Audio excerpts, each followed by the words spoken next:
Hey, it's Shy Wolf. I'm on Mango Bay right now, hanging out. Mango Bay, Mango Bay.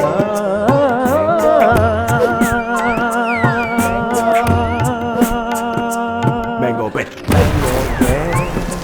Mango Bay, Mango Bay, Mango Bay, Mango Bay, your Mango Bay. For the exclusive content, don't forget to join our Patreon at patreon.com/MangoBay. Mango. Bay. Welcome to Mango Bay, your one-stop shop for South Asian recklessness. We are two best boys, Usama Siddiquee. Pranav Behari. Comedians bring the South Asian what have you, the wild, the wilderness, the crazy, the etc. Patreon.com/MangoBay, our Patreon. We've got archived episodes, bonus content, early access, Discord server, Get it. Watch out. It's hitting ya. advice call. Absolutely. I'll just give you some advice right now. Come on down. It's like $5 to $7 a month. There's no reason why you're not on it yet. It's true. You love us. It's you pennies, want us. pennies a day. Pennies a day. Okay. Today, I love this guy. I really do. He's a musician, producer, lover. Just kidding. Cut that out, Joe. Cut that out. He doesn't do it. He's chaste and untouched. Pure boy.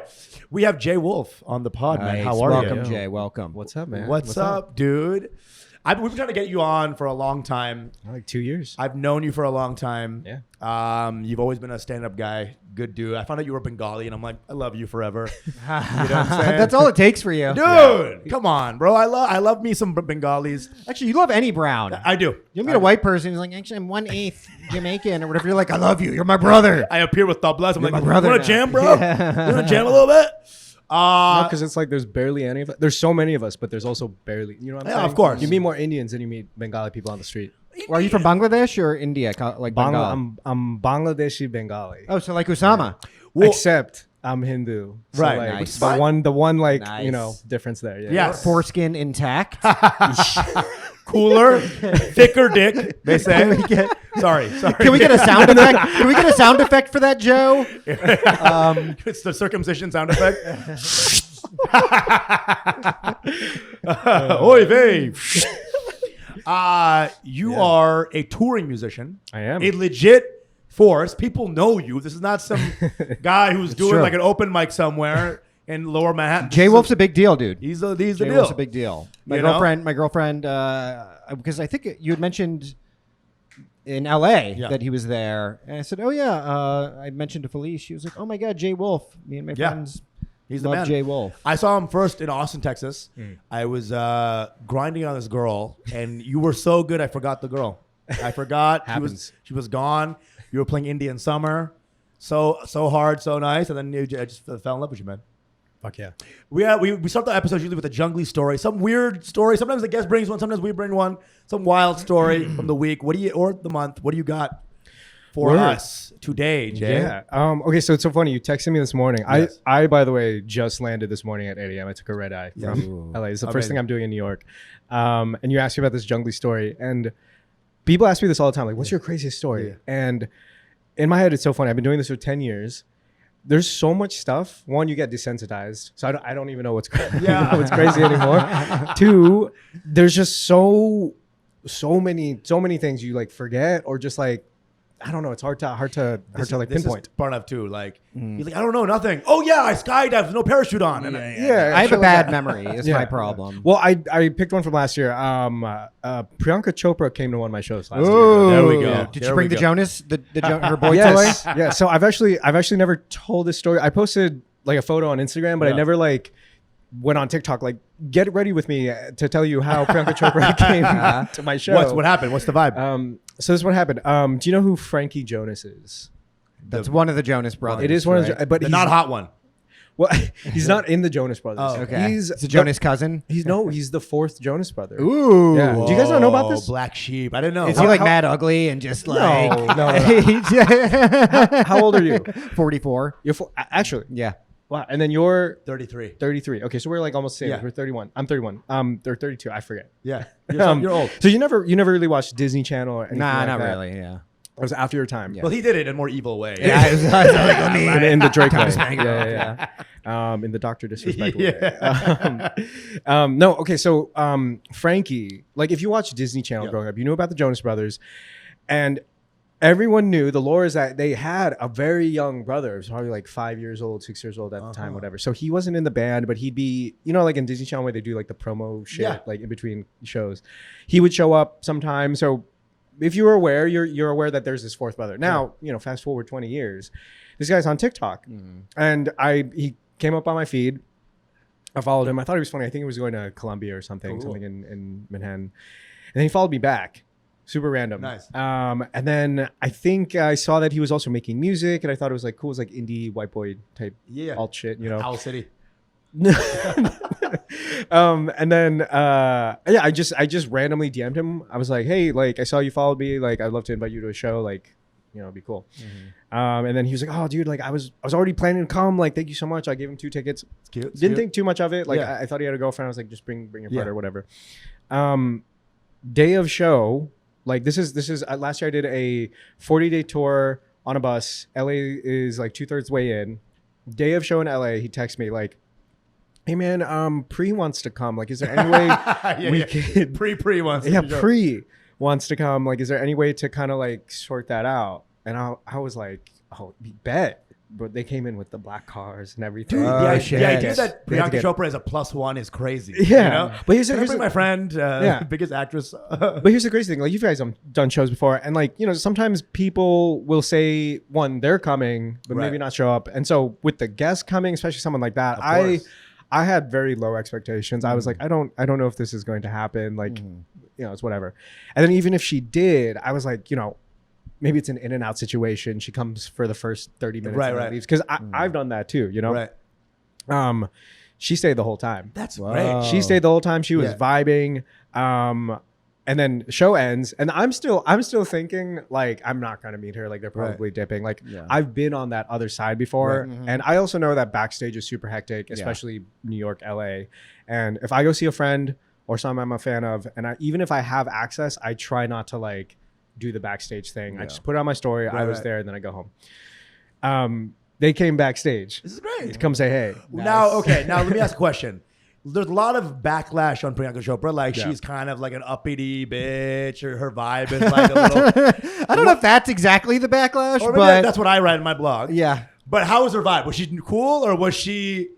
I have to say, this was one of the most surreal moments of my entire life, of my entire career. One, she was very lovely. Yeah, she was super nice. Damn.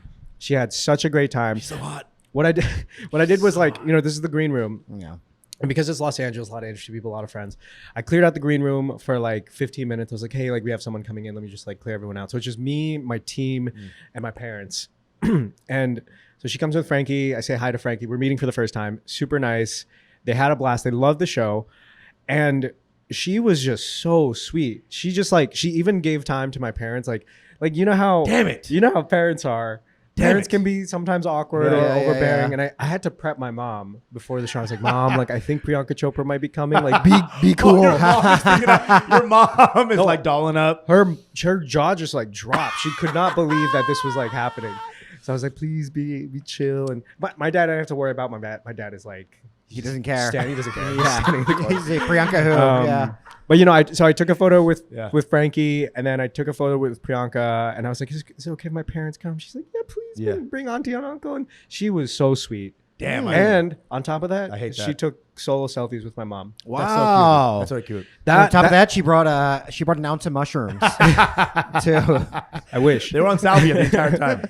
No, Why was she nice? She was on shrooms, actually. You know? It was genuinely like, it was one of those things where you will just never forget a moment like that. And she was genuinely magnetic. I'm also not, I promise you I'm not capping this. Like I met, and you're like, she gave my mom like 10 bottles of Fair and Lovely for free. It was incredible. Like, she's so nice. I just like, I'm sure you've met a bunch of people. I met a bunch of different people. She's probably the most famous person I've ever met, but she made the time. She was very sweet, very down to earth. I also think that the way someone treats your parents says so much about that's a huge thing. That's the biggest thing. You know, the whole like, if you're seeing someone like, how do they treat waiters, waitresses? This was like, she was not cold. She was not like, oh, I'm too she was not uppity at all, Right. Yeah. about the photos or anything. She kind of knew. And look, if she was playing the part, if she Right. knew what she was doing, whatever, I don't care. It's It still- was it's a still positive very- experience. She played her part Right. as she should have, as a Yeah. public figure should, right? You know, this is a feel-good story. I had something similar like this, but it Yeah. wasn't good. It was Laugh Factory. Okay. Front row was Steph Curry, Oh, and I bombed in LA. in LA. Oh, So I'm like just like lobbing threes, joke form, and he's just like, oh no. but he wasn't laughing a lot the entire time, and it's just like, man, this guy, why did they put him in like the front 2 rows? So it was like this moment of like everyone was like, kill for Curry, let's do this, and then we're all just going up, and everyone's laughing. He's just like, these guys don't watch comedy, they don't they don't do normal stuff all the time. So I guess like maybe like going to a show and just being normal is like kind of wild for them.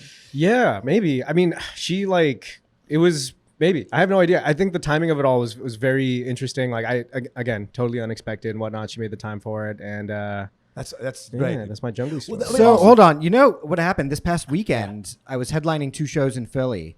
And the first show, I was like, I'm going to keep it kind of tame and like kind of more PG or as much as I can get PG-13 material. My second show, I let it rip with all my gnarliest jokes. And I had a pretty killer set, but I noticed in the front row this ethereally hot woman who was very familiar to me was in there not laughing at all. And these are like my gnarliest like sex jokes and stuff. Like, you know some of the stuff, right? And everyone's dying, and I'm like, I can't crack this like really hot woman in the front. And then I realized, do you remember the rapper Eve? Yeah. Yeah. It was fucking Eve in Oh. the front row. She's still hot? Dude, she was unbelievably hot. What's she doing in Philly? Yeah, what She's from That's what I Philly. wanna know. Oh, she's from She- I Philly. think Okay. But she- she she's still from lives there? Philly. That's Yeah. crazy. Yeah. Oh my lord! Let's have a look. Boom. Wait. She looked like gotta that. you got to go to her IG. This is Eve again. Oh my god! Right there. Beautiful. Regal. Wasn't she in Pitch Perfect? I think she was. Utkarsh? Yes. Right? That's how you yes. say it, right? Yes, I think. I don't. Utkarsh. But I mean, the idea that because I guess comedy seems like such a low art that we're just like little goblins in a basement, and so like when we see people of the higher ilk come through, but I think it's changing now too because now you got like MMA and Shane Gillis combining. And you got sort of like this weird thing of like Schultz and like, so the comedy is like kind of elevating to this sort of like rarefied space as well. Yeah, especially because like podcasting is king now. Yes. They kind of hold the keys to like It's content, weird, right? All that it's stuff, the you know? weird Yeah, thing yeah. where like now we have all this random power. Yeah. Like Joe Rogan is one of the biggest media concepts, Yeah. of the world. So seeing him with like Dana White and being like, well, I guess comedy has like a certain. It's like him, Dana White, Kid Rock, and Donald Trump. Yeah. It's interesting because it just has to do with attention span now. Like clips, even in music, it's like a little clip of a DJ moment where the crowd is vibing is more important than whatever production you're bringing. Can you So, even do a? That's build-up? crazy. Even with music? even with music, there's this sort of like attention span power shift happening because you know how like for you guys I'm sure it's like the clips hold more weight than maybe your 60-hour set. Listen, Right? Or sorry, the 60 clips minutes. are getting- Sorry, 60 minutes. Or Chappelle. The clips are getting smaller and smaller with comedy. So that's what's you happening with know? music, where it's like not only are the tracks getting shorter, but like whatever you're posting online has to be meticulously edited. You have to get to the drop quicker, Right. all that stuff. Right. It's the way you're presenting it. Yeah. So it's all drop now. It's got to be all drop. Sure, but like how like sometimes the build is like where all the action. course. is, Yeah, you know? that's- like of building, course. it's like Of course. building a joke and doing callbacks across 20 minutes. Yeah, you're yeah. the king of that, by the So, way. hey, You're so do fucking not do good. a random straight compliment. I'm not ready for that. No, listen. Whoa, hey. Listen. First of all, I've seen this guy so many times. Dude, he's over the last, actually like, seen 2 me on years. some really bad shows too. No, Oh, nice. none of No, them are bro, bad. you've come to like St. Mark's on a Tuesday. Shut up. Wow. This guy is for real. He's That's for real. awesome, dude. No. Are you a He's comedy real- fan? He's a real one, dude. So I feel like I'm comedy fan adjacent. I have friends who are super talented. Yeah. What's up? You're funny adjacent. Well, okay, so my boy Justin. My guy. Such Ivry. I sweetest gotta boy shout on him earth. out. Sweetest boy. I went to high school with him, Justin Ivry. He's gonna love Yeah. that I'm mentioning it. He's such a great guy. I love that guy. Yeah, some lore. So I went to high school with him. He's a big comedy fan. Yes. And I remember in our group chat, because you started going viral, like you're on my feed. I'm like, oh, Right. this guy Usama, like he's Bengali. You guys check him out. He's like, oh, I know him. Like Yeah. I've seen him. He's seen you. He would see you before My I've guy. seen you. My guy. And so in 22, I had just like properly settled into Williamsburg, and I was like, I want to like go to more comedy shows. Yeah. I've been in New York for so long. I've never been to one. It's Yeah. kind of criminal, you Yeah. know? So you were some of the first shows I went to. Dude. And we've talked about this, but comedy is like DJ. Yeah. word. Yeah, it is. Like, I mean, it sounds so stupid. comedy but, is a low art, and you made it even lower. Spoken like a true DJ. You know, he's like, that's DJ, but with like words and stuff. no, I know it's like the most autistic way of describing No, it. it's great. It's great. Are you Rumi? Like, whoa, man, Rupee car, move over. We got a new poet in town. It's like DJ, It's like, but with words. you know, when you're DJing, you have to like read the room. Yeah. But the funny thing about DJing is there's not much room to fail. If you're playing tracks, people are going to dance. They're going to have a good time. It's very rare to have like a bad set. But then, Right. What was fascinating watching you is like people are hanging on to every word. Thank you, dude. Thank you. And you have to ride the energy wave. Of course. Even if it's bad, you have to riff off that and flip. Yeah, turn you have to people really, around, you have to surf convert it, them. really. Dude, I mean, it's Yeah. moment to moment. It is the most thrilling thing on earth, Yeah. really, to be on not a great show. That's not thrilling. It's great. Feels It's good. better when you're on a bad show and then you kill it. You You kill it. change the That's the- energy. in that's the more room. thrilling, That's 'cause, like- always more fun. Because Yeah. the godlike feeling, right, of comedy, of like I am the progenitor of all energy and force. that's different than great show. Everyone's killing. You're just keeping the party going. Sure. That's more like you're doing a service. Everyone's having a good time. It's a party. You're being an MC really of a vibe that's already good. Yeah. A show that's ass. Yeah. We talked about this many times, but I never get tired of talking about this. Like the shit, and then you from the dregs of nothing. That's You know? real. And then God on the That's seventh day rested, but then God's superior, Usama Siddiquee, came in and was still working on that day. It's insane power. It's an insane thing. That's the same as like for me, like if it's my own show, I know it's going to be good. It's rare for your own show to be Of course, yeah. bad Because especially everyone's if- there to see you. Yeah, if you have built-in fans and all that. The shows that make me nervous are like you know Sarah Khan, mutual friend. Yeah. She booked me for a thing at Sundance in This already sounds terrible. Like January. the crowd of sound fun. Sundance is gonna jam out. I was just happy to like hang out and be in Utah and whatever. But like it's a film festival and they have like a lodge and at night there's a kind of, it's like a corporate event. Sure. You've done corporate events before. This was like a corporate event. sucks. So it's a lot of film people, a lot of schmoozing, a lot of networking. So DJing that vibe and trying to get people to dance and trying to get people to have a impossible. good time. It's so different from your own show. And that's where I would not call myself an expert in that field. Like I love producing, I love doing the live music stuff, and I can DJ, but that's like it's a whole other gift, you know. And that's where you guys like almost majority of your shows are like that, Right. you know. You're trying to convert. It is a lot of like transmutation. No, you're starting at the bottom of the hill with most shows that you're on until you get to that level where they're all your show, right? Good. But that's why I love it. It was so cool seeing you like workshop your set, try different jokes, and like I'm also like I don't drink, so I'm watching. I'm dead sober at every single one of your sets. Right. And so I'm my He's raw dogging just like a raw Siddiquee set. dogging your set, just being blasted by your words, you know. No, I'm always analyzing. You know, anytime I see a concert or a show, I'm blasted by your words. It's crazy. There you are, breaking the sound barrier with your fucking loud ass voice, Usama. Yeah. I love it. You're a very observant guy. I'm just very, trying to analyze everything. Yeah. you know, and it's like, dude, the show that he was at, bro, was not good. It was a St. Mark's. Where was it? St. Mark's? St. Mark's, Oh, yeah. Barkton crowd, and then my guy, and then I don't think I even knew you were there. Bro, Oh, really? I walked That's even up, worse, actually. I walk up, I'm like, what the fuck are you doing here, man? I brought a bunch of boys, just like Hey, You gotta check he this guy literally out. Had like 4 boys. And they're like, what? And the guy, like 5 guys before me bombed, like in quick succession, bomb, just minefield. Yeah. And then I go up like, oh hey, it's my turn now to like suck. The show was good. It was fun. It was and then really. It's crazy to see a bomb, by the way, and then see you. Right. The disparity. Genuinely. Oh, so did you kill or did you? I thought you bombed too. I did well. No, I did well. But You never not do well, though. no. You just see some shows, bro. You gotta see more shows. See more shows. Trust me, there's bombs. But the bombing's so interesting because one, me being so fresh and new to the comedy world, like I'm already going in like hoping no one bombs. I don't want anyone to have a bad day. You know? But when I see someone bomb, it's so interesting. I'm trying to see why. Like, like bro. You have a very filthy set. I feel like naturally, it's just it tickles the middle schooler in you. Yeah. But also there's a cleverness to it. I love you, but yes. You know, it's both dirty and smart. But it's interesting to see the people bomb because I feel like they're tiptoeing around what can they say, what they can't say, and Sure. sometimes the like what we've talked about, the clapter type stuff. Right. When you're doing 5-10 minutes early, 8 p.m., whatever, it's like it's kind of hard to get a crowd to get into that. If you're big and established, you can kind of get away with clapter. What you said earlier about the not being themselves, right? Yeah. Like the idea of dirty or not dirty is irrelevant. Sure. It's presence, right? If you're Yeah, there, yeah. you could joke about anything. Yeah. You have to lock in before anything is funny. Yeah. And so that's really the main thing. Is Also, that, just be confident. that's all it is, dude. If you can sell it, Yeah. you can sell anything. That's the same thing with lyrics. Yeah. Like I know a lot of people rag Taylor Swift about this, Yeah. but like, do you know that one bar where it's like, Bar.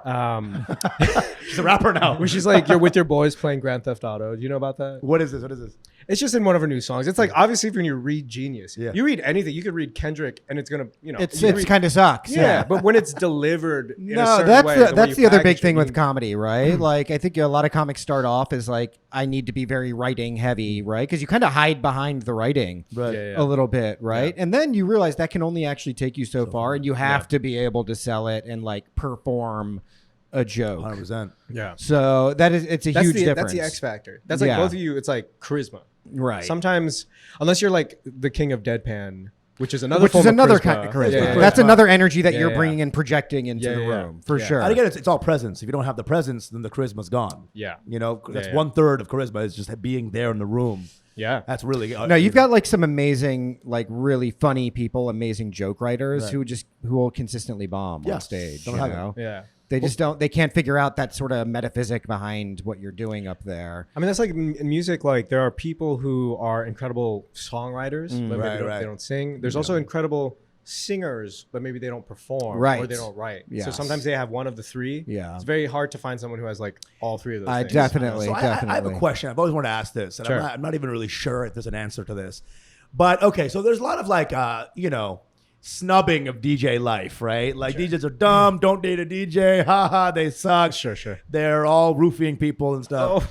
I didn't know about that specifically, but That's, okay. that's just what the people are saying. Oh, God. And the one thing I want to ask is like, people like to shit on like the actual DJing. Yeah, Being yeah. like, all you're doing is pressing enter. That's it. You're pressing play. How much of those criticisms are actually true? And is that something that you are like thinking about all the time, like that conception? Because obviously there's more to it. No, I could break that. I could Yes. break that down for you. First of all, it's so funny. I don't know if you ever have reactions like this, but when someone says DJing is so easy, I'm like, oh no, actually, there's a lot of work put in. And then when people are like, oh, DJing's so complicated, so hard, like it's a respected profession. I'm like, it's really easy. It just depends on who I'm talking to. Right. It's both. Like, yes, it is pressing play. Of course, that's like part of it. Yeah. But How you press play though? There's an art. There's a performance. Like this. Bam. With drama. yeah. Well, okay, so it's funny. because- Unleash the Taylor Swift. It's funny because like I don't come from like my entry point into music was not DJing. Because you produce, you make tracks. Yeah, but I'm like I used to be a violinist, Yeah, used to be in orchestra, and then I played guitar. I wanted to be in a band, and then I loved electronic music, and I loved like live electronic music, Right. and then DJing, had that huge surge in the early 2010s. Sure. When we were in university, when we were in course, college. of course. So that timing and that entry point kind of shifted me into like DJ world. The thing about DJing is that your goal is to go from track A to track B seamlessly, and then you do that over and over and over and over again for an hour. By pressing enter. Yeah. Sure. And twisting knobs and all that shit. But Sure. you have to know what's going to flow well into what. to the next right? thing. Yeah. So Right. so in theory, you could learn how to DJ so quickly. Right. Like it is genuinely easy. You would have to put in time in, of course, but I do think that if you spent every day 1 hour for a month, you would get it. You would understand it. The whole thing is like if you can count to 4, you can DJ, right? Sure. The thing that's really difficult is producing, which is like That's writing, making music. making Making music, music, making yeah. it from scratch. So in DJ world, there are DJs who don't produce. Right. There are producers who don't DJ. Right. Then you have the DJ/producer combo. Then you want to get a little bit more complicated. Then you have the live electronic scene, which is like Justice, Odessa, Right. whole other Fascinating. whole other thing. With those Arab music guys. Sure, yeah, that's part of it too. That's like live electronic music. Yeah. Yeah, that's where it gets a little dicey, a little complicated, Yeah. and maybe hard to explain to a layman. But What I'm curious about though, because we were talking about comedy, right? Like with DJing, do you ever find that okay, maybe the crowd's not getting hyped up? like if I'm doing a set and things aren't going the way I want them to, you read the energy, you feel the energy, and then you improvise, right? Yeah. And you maybe go into a bit that you hadn't planned on, or you'll start riffing with the crowd a little bit. Sure. Like, is there an equivalent of that when you're DJing? Kind of. This actually happened to me this last weekend. Surprisingly, I was in San Diego, and like, do you know BPMs? Yeah. You know what Beats that is? per- Like beats per minute? Beats per minute, right? Yeah, Right. sure. So I have a section in my he knows music. Hell yeah. He knows acronyms. yeah. Bupum. Boom, yeah. No, there's a part of my set where I play some mid tempo, which is like 100 BPM, and I have a bunch of songs kind of like in that tempo. Like Indian Summer is like 85, so I was like in that range, right? Sure. And this is in the middle of my set. I'm playing a festival in San Diego, and this section has never failed me. And I think this is one of the first times where I was like, oh, there's like, I love this shit Oh, right yeah. here. Yeah, Like, what yeah, happens yeah, when yeah. you're tried and true Yeah. is out the window, right? no, it's great. It's great because it like, you know, kind of takes you back to the roots of like, all right, I have to like improvise, Yes, you know. I love it. But the festival was so interesting because when I was going through my Instagram stories, I realized that the volume was so low. You could hear Right. talking. Right. And have you ever done a set where you could hear the audience course. chat? Oh, yeah, course, yeah, of yeah, course, yeah. of course. That's And you have to rough. like, you ever shush them? I go to the amp and I raise up the volume. Yeah, yeah, okay. yeah, yeah, It's yeah. So like- I don't know what was going on, but they had me kind of quiet, and I'm going through all the Instagram. You ever do that? Look at your Instagram stories after a set. Of course. The loudest. They're all talking, Dude. and this is rare. This is like, this usually doesn't happen because the music is so loud. Yeah. I don't care if people talk. They're Right. allowed to talk. They're free to do that. But I think that made it even more like I was more self-conscious because I could course. hear it from stage. Yeah, That's yeah. when you know it's bad. Like, what's his name again? yeah. I'm feeling that. J. Paul. Can you put on? you know? Oh, I saw J. Paul live Yeah. recently Oh, at cool. Knockdown Center. Oh, awesome. How was he? I mean, you know, I love J. Paul. Right. We all love BTSU Sure, and sure. all of those. I have a funny story about that after. Okay. Yeah. Honestly, I was not loving it Okay. because he brought in a live band, and I was Wasn't- like, "This wasn't is good? not what I. This is not what I came With for." his brother? His brother's in the band too. I right? may be, but it Oh, was yeah? like, you know, it was like live drums, live keyboardists and stuff, and I was like, bro. He's trying to artisanalize his music. And I didn't understand why, because I'm like, I'm in here for the electronic beats. You Right. know what I mean? I love electronic music. Right. And that's what I was really there lug for. it. But he was playing with a live band, and I was there with Anand Wilder's a buddy of ours, also a musician. And we were like, why is he Yeah. doing the live band right now? And I think he's an incredible musician regardless. He's amazing.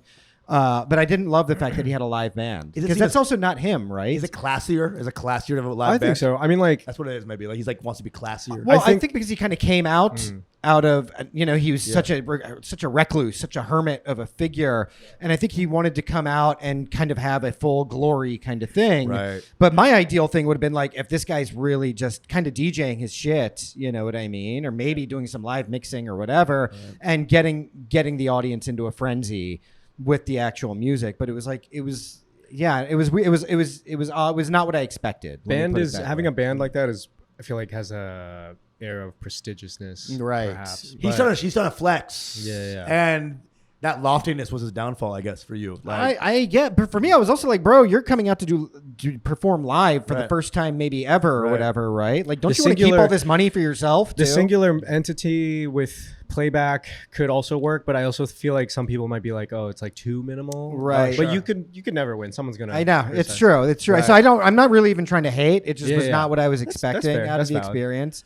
Yeah. Because I wanted that more electric feel. You know what Yeah. I mean? Not to quote what's that MGMT. band? MGMT. Yeah, sorry, that was totally unintended. Yeah. I meant to say electronic. Talking about that electric. Um, No, I have a good What's up? Yeah. Jai Paul, Jai Wolf mix up. I Oh, love let's hear this. it. I love this. Give it to us. So this is I've been doing Jai Wolf for 10 years now. Yeah. This is the 10th year. I started it in 2014, which is crazy. I was oh how my old? God. I was 22, Jesus. which is we're so Yeah. weird to think about. Yeah. Yeah, Very- bro. very Oh my young God. boy. 23. So I started in 2014. I played Coachella the next year at Doolab, and I finished my Doolab set. And this girl comes up to me and she's like, "Oh, I've been dying to see you. I've been such a Oh, big here we go. fan. Oh shit. I love BTS. What BTS to you? BTSTU or Yeah. something. Yeah. Yeah. And I looked at her. I was like, "Oh, I'm so sorry. Like that's not me. Yeah. I'm Jai Wolf, not Jai Paul." Her face just like Yeah. completely dropped. He had She a was couple of so those upset. in Denver. Same thing. You know what I'm What? saying? Who'd you mix up? No, you. Oh, someone thought you were someone else? No, for you. Like, yeah, the Ansari one. Oh, that's old. That's an old story. And this guy came at me hard too. Oh, really? I got off a plane, and this is like 3 or 4 years ago. And I'm just going to like meet up with some boys. Yeah. And I'm sitting on the bus, like the shuttle, to take us to the car rental place. And this guy comes up and he's like, hey man, you doing some shows out here? I was like, actually, yeah. And I give him places. It's like, dude, huge fan. Like, can we get a picture with you? And I'm like, yeah, sure, let's go. I know, like the picture didn't come till later.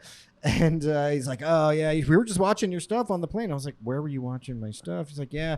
He's like, my sister loves Parks and Rec. And I was like, what? And he's like, can we get a picture with you? And I was like, definitely. I didn't even tell him that I wasn't his I'm sorry. But I was like, there's really no resemblance either. I don't even know how. Can I be racist though? Yeah.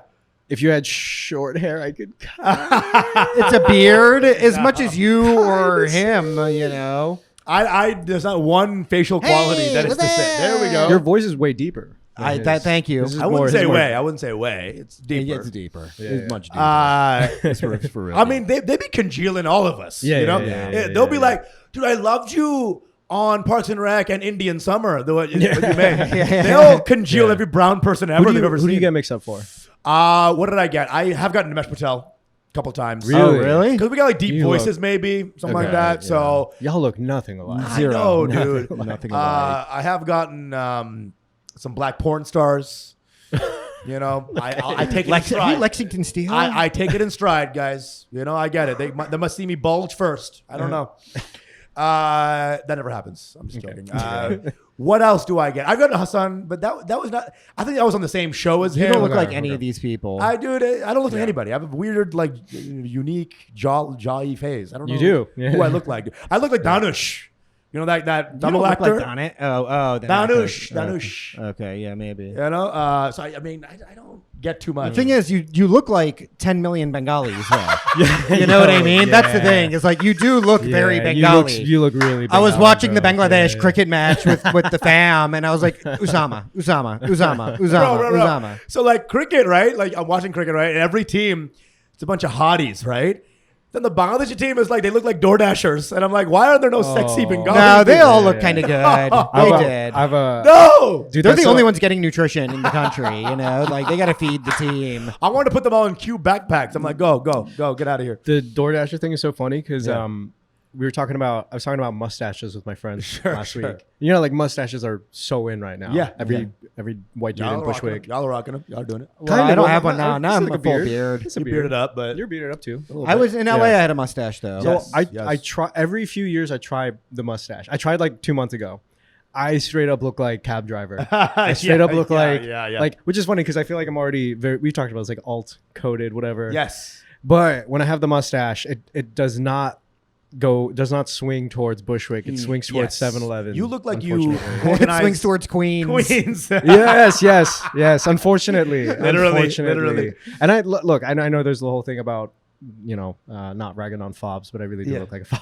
I mean, bro, we all have fob moments. I don't know. I mean, when I have a mustache, I think I look like an inspector top, Some people can really rock it. Like my boy Rishi. He does the corrupt vibe. I have I have like menacing detective vibes. That's what I'm saying, like corrupt detective. Yeah, but my girlfriend loves the mustache. Nice. She's the first of all my girlfriends who were like really. I mean, they've all gotten like into no beard, like no raw beard, just mustache. Well, you saw me at the Netflix show. I had a pure mustache. You did have a mustache, yeah. Have you ever tried growing out your beard?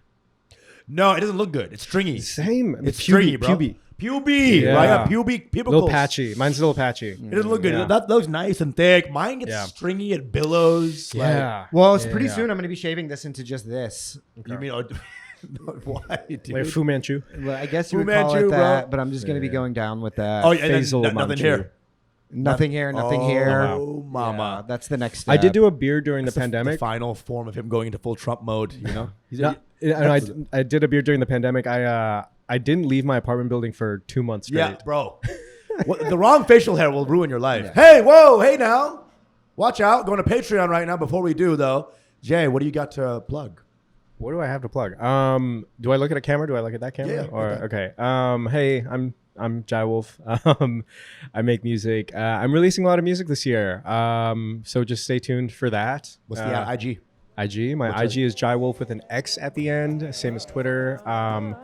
yeah, hopefully between now, like July to end of year, I think there'll be a lot of music coming out, and that's all I got to plug right now. We're going to go over to the Patreon. We're going to talk about actually Jai Wolf being one of the rare Bangladeshi Hindus, which is a rare, he's like a unicorn. Your mango babe.